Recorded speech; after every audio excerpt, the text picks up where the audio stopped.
and also support this motion from my very good friend, Senator Ubasani.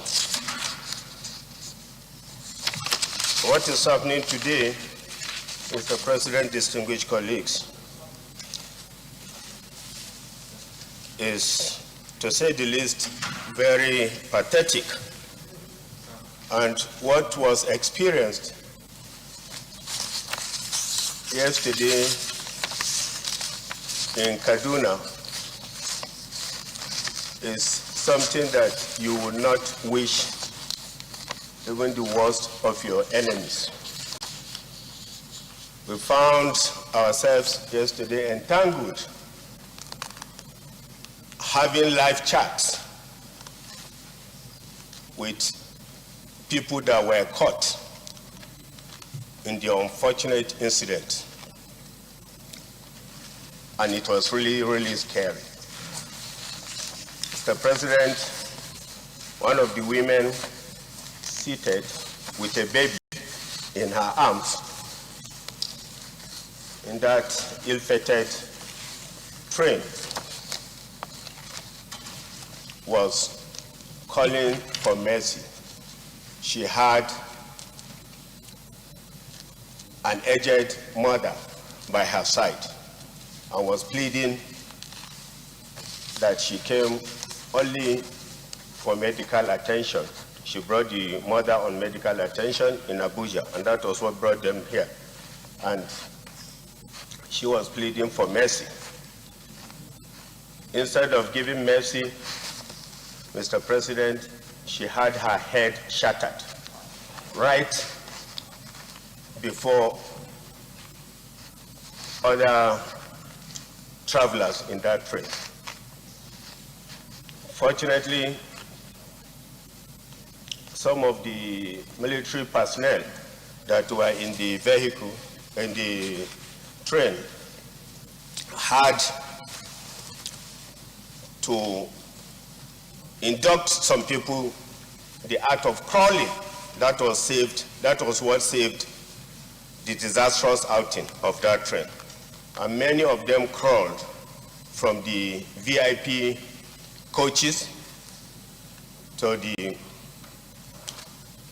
coaches, the economy coaches, and that was why the casualties recorded could not have been worse. Unfortunately, the drones or other advanced technologies that have been advocated for on this floor in this chamber have not yet been acquired by the government, and the response time was also not good enough for a country like Nigeria. Mr. President, distinguished colleagues, we ought as a country to be doing better than we are doing. We need to get our acts together to ensure that peace comes to our country at this very point in time. And we must commend also the effort of the military people, despite the delay in the response time, because they guided the entire 900 plus passengers, except for those that were hijacked, those that were taken in those buses. 4 buses, unfortunately, were used for the transportation of these passengers. But those that were left behind were guided safely to the main road after trekking for 2 hours in the bush, guided by the soldiers. Some of them were backed, according to live account, by the soldiers. Some that could not walk had to be backed or taken on their back, on the backs of soldiers, to the main road. So for this, I think the Senate also need to commend the last-minute intervention that came and how they have been able to secure the place. So we need to think deep on all the recommendations in the prayers of this motion, and more than any time before, I think we need to look again more closely to the call for state police, because unless this is done, having a federal police policing our bushes and our roads is something that cannot stand. I thank you, Mr. President, distinguished colleagues. Thank you, Mr. President. I'm Senator Barrow Jibrin, representing Kano North. Mr. President, we are all sad. We are very, very sad. And this is sad commentary on the way we run our security affairs in this country. We are not proactive at all. And in terms of security, you must be proactive. What happened is not surprising to us at all, because we saw it coming. We saw what happened in Kaduna, where NDA was attacked and generals were abducted. That should have been a wake-up call for all of us. It should have been a wake-up call to our security agencies to sit up. As if that was not enough, these criminals, the bandits, the terrorists, had the audacity to attack the airport in Kaduna. And had it been proactive actions were taken when that thing happened, when the attack happened in NDE, at least they will have deployed radar and other instruments to make sure that that never happened again. But our security agencies remain without being proactive, without taking actions to prevent such occurrences happening in that area. And the issue of the attack on the train, a lot of people have been saying that, look, our security agencies should sit up. Even people on the street were saying these terrorists could plant bombs and then kill people, stop the train and kill people, and it happened. You could hear that, on the street, people, saying all this kind of thing before this thing happened. So how can you continue to remain this way? Mr. President, we should call on the security agencies. Yes, those that rescued these people did a good job. But those who have the responsibility of planning, of being proactive, of creating actions that will create a kind of a situation where this kind of thing will be prevented, fail to carry out their duties. And this Senate must call these people and ask them, why did they allow this kind of thing to happen? We need to ask them questions. They need to be held accountable, or else this will continue. And it's not good for our nation. Mr. President, I urge every one of us to support this motion. I say submit.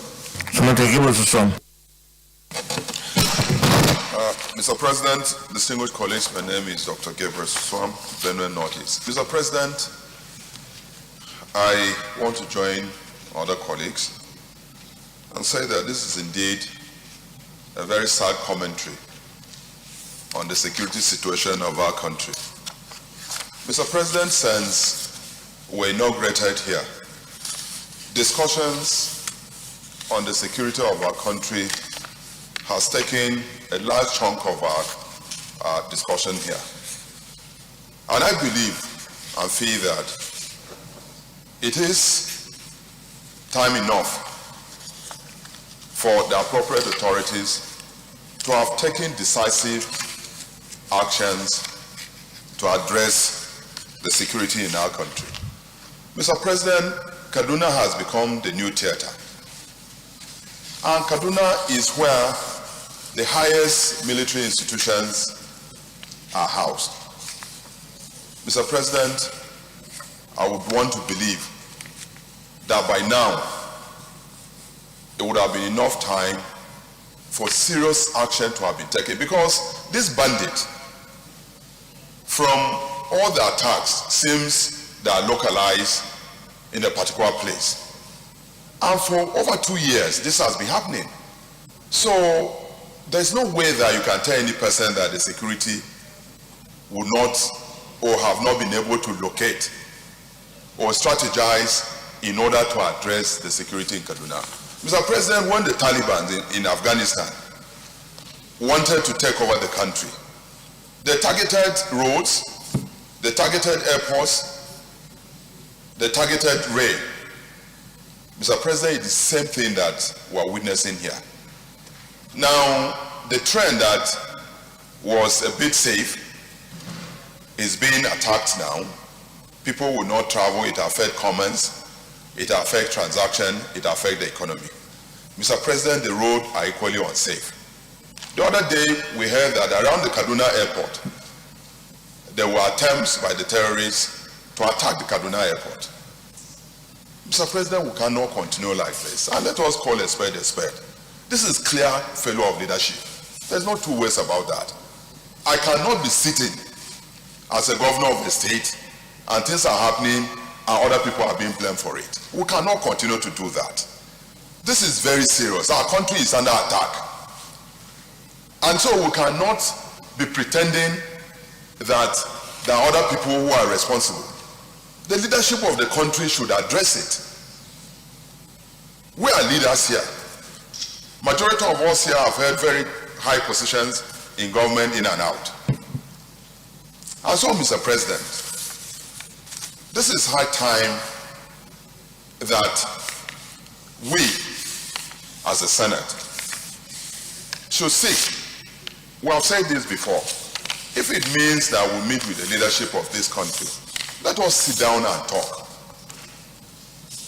so that Nigerians can heave a sigh of relief. Otherwise, we have less than a year for our elections. What will you be telling Nigerians? That you want to be re-elected? What will you tell them? Senator Sani, what will Sani go to Kaduna and tell the people? That they should elect him because he was unable to protect them? That applies to all of us. And so, Mr. President, I would like to suggest that there is the absolute need, and very urgent one for that matter, for there to be an emergency declared by the President on security, so that it gives him the power to address the security situation without necessary referring to some of the bureaucracies that might delay some of the action that he wants to take. Otherwise, the tactics of the Taliban is the same tactics that is being used by these bandits who are operating in Kaduna and other parts of the country, Mr. President. And so, Mr. President, as my senators, colleagues from Kaduna have suggested, we sympathize with the families. We commend the action, the prompt response of the army and the police in this situation, Mr. President. Mr. President, finally, I want to urge all of us as leaders, to take interest in what is happening within our respective senatorial districts and indeed within our state. Mr. President, I so submit. Thank you, Mr. President, my distinguished colleagues. Senator Benjuma, represent Kaduna South. In fact, these are no longer news with us in Kaduna. We have been receiving corpses, killings, raping, kidnapping, almost every day in Kaduna, and no action has been taken. We are very, very good in talking about security.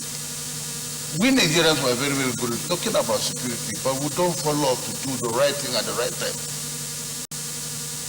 The other time, the government were saying that they are going to purchase drones in order to see all the happenings within and outside the town.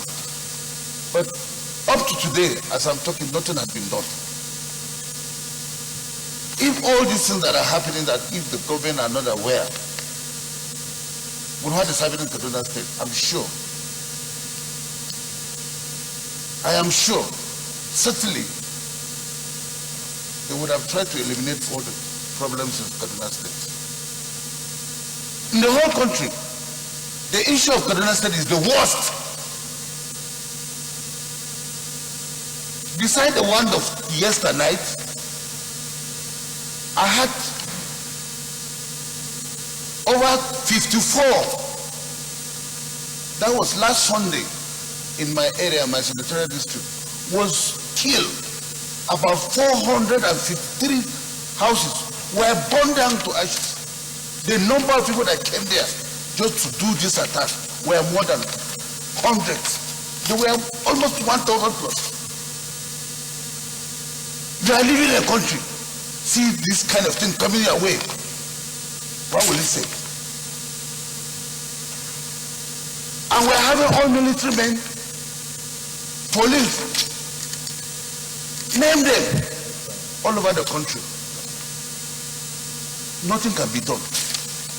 And you will tell us that we're living in a country, Nigeria, that people were so proud of in those good days, that Nigeria had the best military in this country, in this world.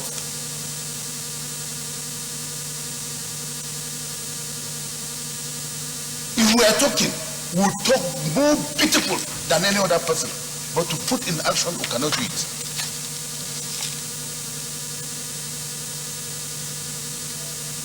This is a situation, all of us, I did mention this some other time. I said all of us seated here, one day, they will finish us. They will finish us because they will start looking after us, running after us, and nowhere to run to. Even if we run to anybody to help us, they will say we are the cause of all this. We don't talk out. Now we have been talking. No action is done.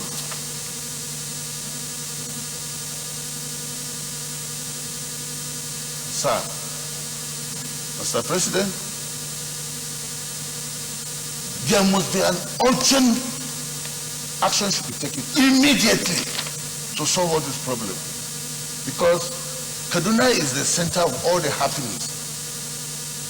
If the governor is short of manpower to help, let him cry out.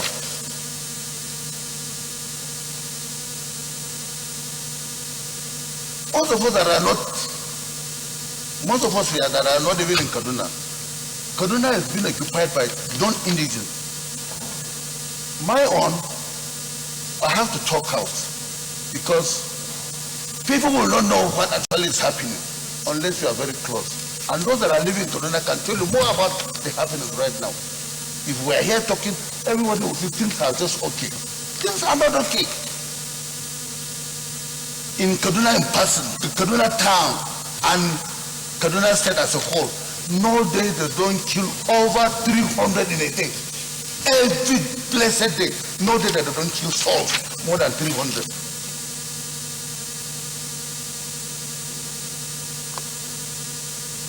It's so pathetic, honestly. Something has to be done immediately. We, those that are from there, we know what is happening. And it tells us, no matter how we cried out here, nothing will be done. Please, my colleagues, we should come out in full force to speak out. Even the speaking, we should limit the way we talk. As we are talking, the bandits, they are getting all what we are saying, and they can always strategize on how to go about it. We should minimize, have a room, a secret room for this discussion. Because these people, they are faster than us. And Mr. Mujikaranda, please.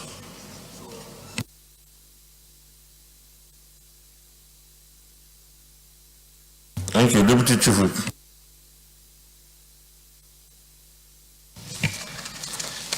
Thank you, Mr. President, distinguished colleagues. I'm Aliu Sabi Abdullahi. I represent Niger North. Mr. President, let me join my other colleagues in this very solemn moment of the very unfortunate incident as reported from Kaduna State. As it is, Mr. President, the last speakers, especially those from the affected states, have clearly shown the narrative of the security situation.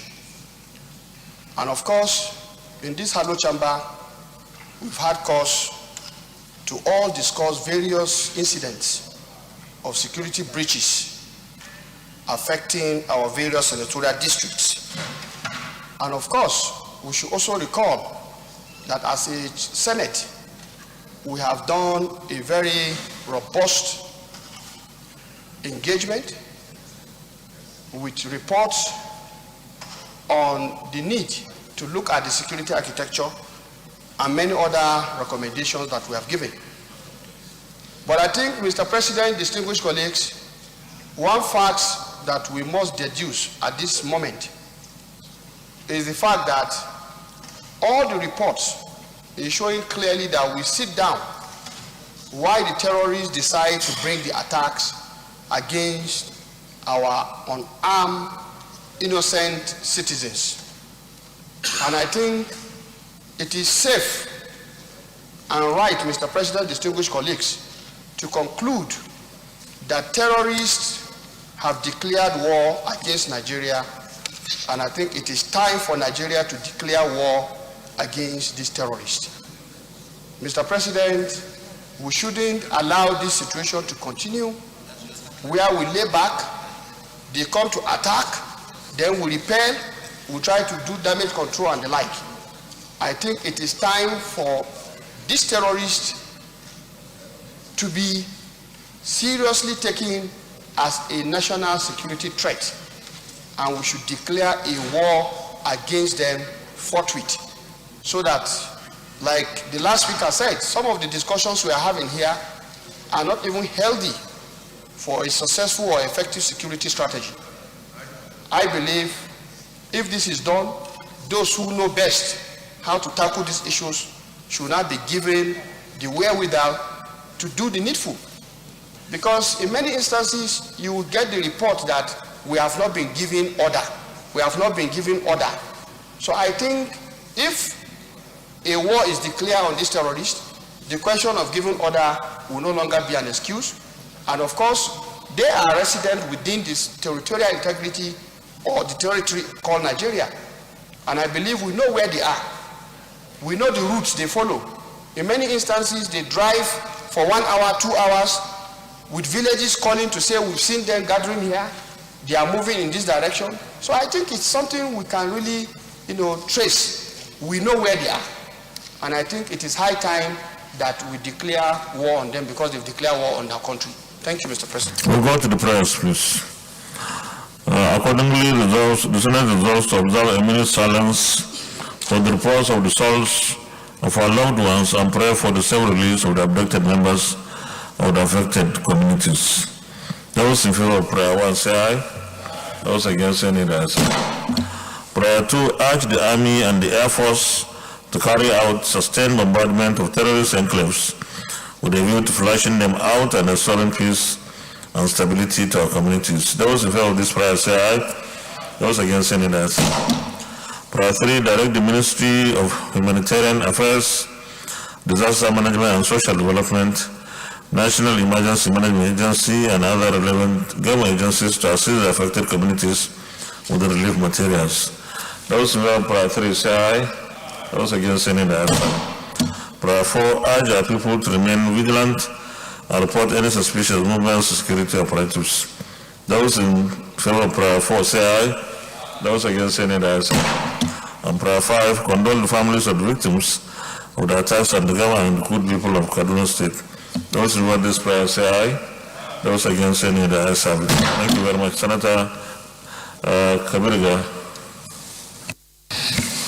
Mr. President, distinguished colleagues, I'm Kabiriga, representing the people of Kano South from Kano State. Mr. President, based on our discussions here today and the issue raised, I want to add additional prayer. It says that I accordingly resolve to urge the President and Commander-in-Chief of the Armed Forces to declare full-scale war against these terrorists so as to fully secure all our national territory from these terrorists in whatever sense. Any seconder? Senator Kawir Barkia.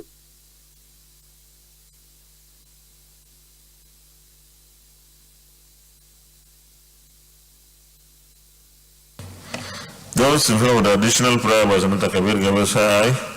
Those against any that say. Senator Barrow Jibril. Barrow Jibril cannot not urge our security agencies to take steps to prevent this kind of incidents to happen in the future. I so move. But if you look at prayer 2, what is in prayer 2? It's saying, urge the army and the air force to carry out sustained bombardment of terrorist enclaves. Is that okay, or we still go ahead with that? Mine is to make sure that there's proactiveness on the part of our military. I need a seconder. Senator Francis Lemakina.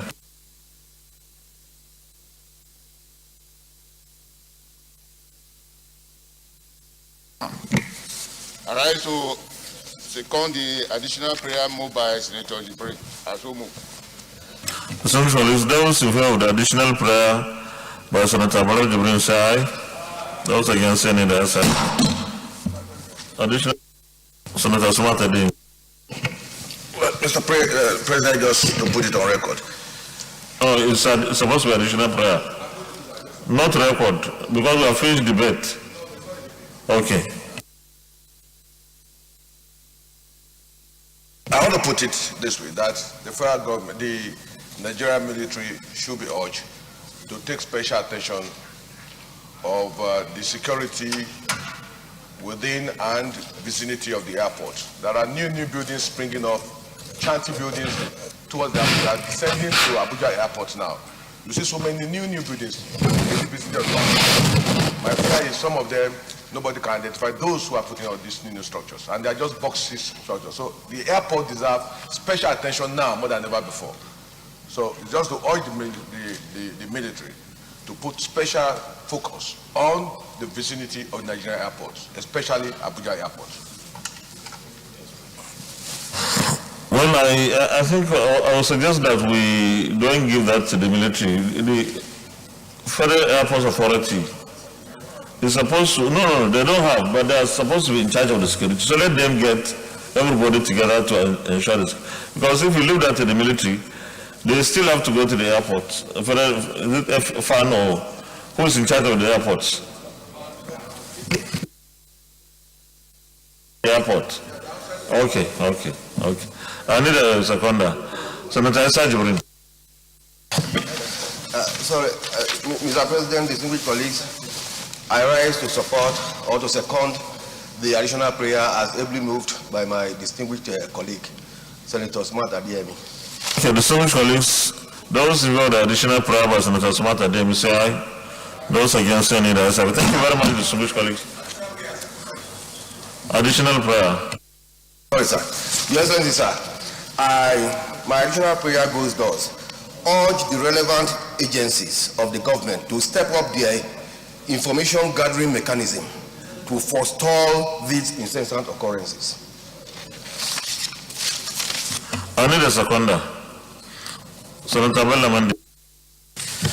Thank you, Mr. President. I rise to second the additional prayer as ably moved by Senator Jibril. I so move. The Senator, if those in favor of the additional prayer by Senator Jibril say aye. Those against any other say. Secretariat, you please get all those additional prayers correctly, please, reflected. Thank you. Leader of the Senate.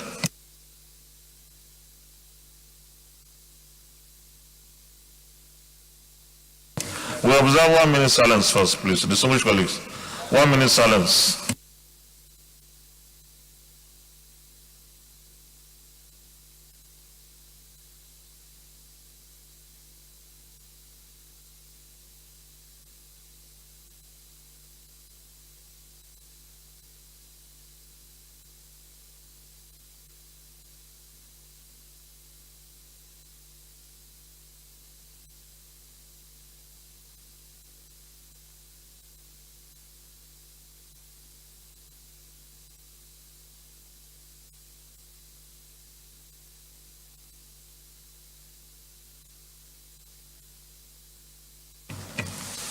May the souls of our departed compatriots rest in perfect peace.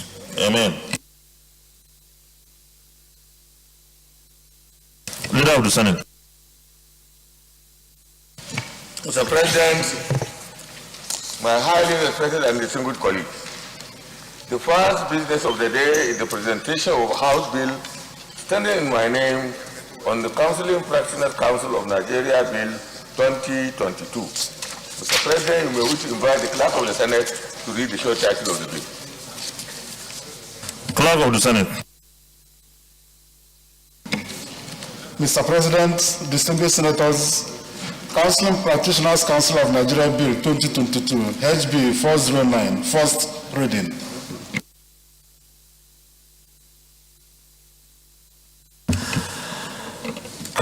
Counseling Practitioners Council of Nigeria Bill 2022, HB 409, first reading taken. Leader of the Senate.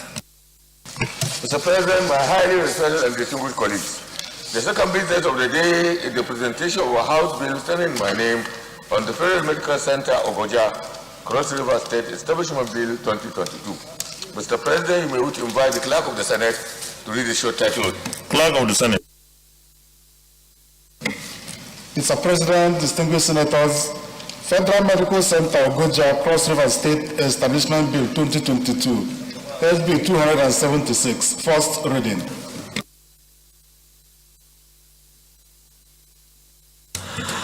Federal Medical Center of Oja, Cross River State Establishment Bill 2022, HB 276, first reading taken. Leader of the Senate. Mr. President, my highly respected and distinguished colleagues, the third business of the day is the presentation of a bill standing in the name of distinguished Senator Chukwuka Utazi on the Chartered Polymer Institute of Nigeria Establishment Bill 2022. Mr. President, you may wish to invite the Clerk of the Senate to read the short title of the bill. Clerk of the Senate. Mr. President, distinguished senators, Chartered Polymer Institute of Nigeria Establishment Bill 2022, SB 903, first reading. Chartered Polymer Institute of Nigeria Establishment Bill 2022, SB 903, first reading taken. Leader of the Senate. Mr. President, my highly respected and distinguished colleagues, the fourth business of the day is the presentation of a bill saying in the name of distinguished Senator Mukhail Adetukumbo Abiru on the Franchising Establishment Bill 2022. Mr. President, you may wish to invite the Clerk of the Senate to read the short title of it. Clerk of the Senate. Mr. President, distinguished senators, Franchising Establishment Bill 2022, SB 969, first reading. Franchising Establishment Bill 2022, SB 969, first reading taken. Leader of the Senate. Mr. President, my highly respected and distinguished colleagues, the fifth business of the day is the presentation of a bill in the name of the distinguished Senator Ibikule Amosu on the Hazardous and Electronic Waste Control and Management Bill 2022. Mr. President, you may wish to invite the Clerk of the Senate to read the short title of the bill. Clerk of the Senate. Mr. President, distinguished senators, Hazardous and Electronic Waste Control and Management Bill 2022, SB 971, first reading. Hazardous and Electronic Waste Control and Management Bill 2022, SB 971, first reading taken. Leader of the Senate. Mr. President, my highly respected and distinguished colleagues, the first order of the day is the second reading of an executive bill standing in my name on the Nigeria Startup Bill 2022. Distinguished senators will recall that the bill was read in this great chamber, the first time in this chamber on Wednesday, 23rd March 2022. Mr. President, you may wish to grant me permission to move the motion the second time. You may proceed, Leader.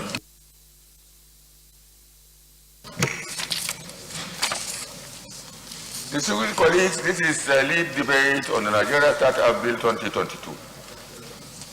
Permit me to lead this debate on this bill, which is tagged Nigeria Startup Bill 2022, which is a Senate bill, Recall that the bill was read the first time in this great chamber on Wednesday, 23rd March 2022.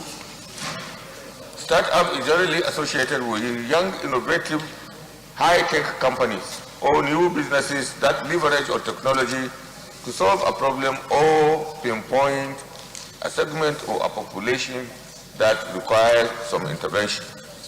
The bill seeks to create an enabling environment for startups, an environment that values innovation and encourages initiatives needed for the growth of the economy as a whole. The future of Nigeria belongs to the youth, and this is evident in the startup ecosystem, which is dominated by our youth creative solutions to numerous problems confronting this country.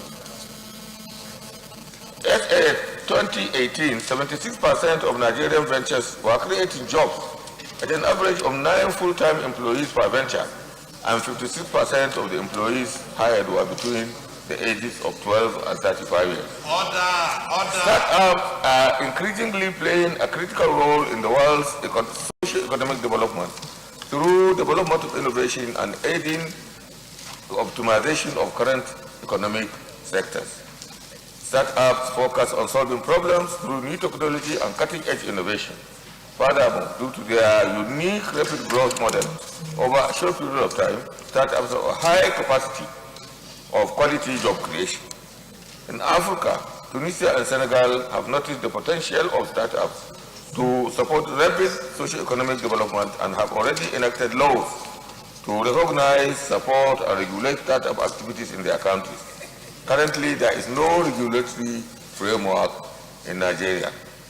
The bill therefore seeks to provide that legislative framework.